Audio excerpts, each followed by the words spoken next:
Aquí les presento rápidamente el precio histórico del petróleo. Quizás lo haga un análisis más detenido, pero rápidamente, aquí está 1860, empieza el Pennsylvania Oil Boom, que viene siendo el boom del petróleo en Pensilvania y en general del mundo. Luego el descubrimiento de Spindletop en Texas, 1900. Y luego poco a poco se va extendiendo a Texas. Las flechitas son los temas que voy a tratar un poquito más adelante. Luego la crisis del Suez, bueno, eso es muy importante también, pasó algo muy interesante. Y la guerra de Yom Kippur creo que es de las primeras más importantes, que viene siendo el primer pico del precio del petróleo.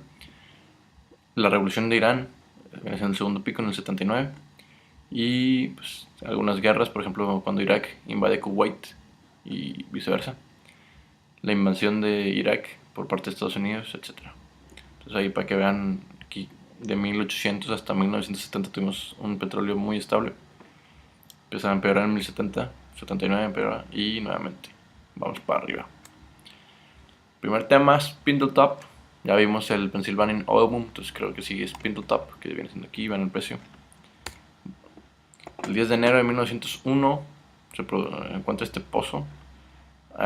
Se empieza a producir 100.000 barriles diarios y era tanto que el precio del barril era más barato que comprar agua embotellada.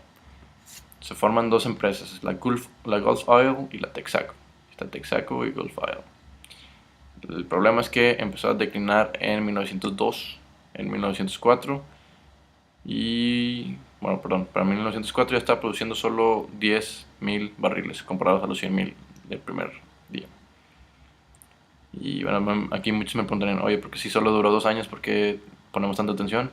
Y es porque en 1927 vuelve a picar, es decir, vuelve a crecer.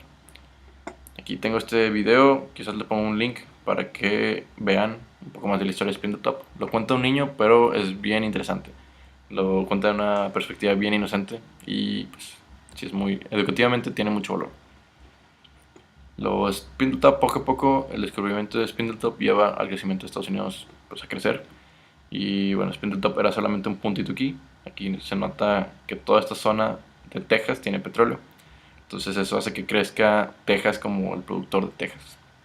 Es decir, fue tan importante que Estados Unidos empieza a producir más que Rusia, que era el productor por excelencia. Texas era el mayor productor de petróleo dentro de Estados Unidos hasta 1940.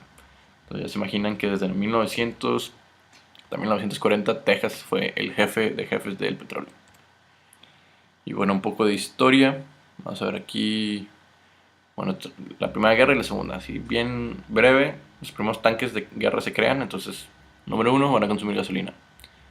Transportes de tropas aumenta también, entonces necesitamos gasolina para estar moviendo mucho más rápida y eficientemente a las tropas.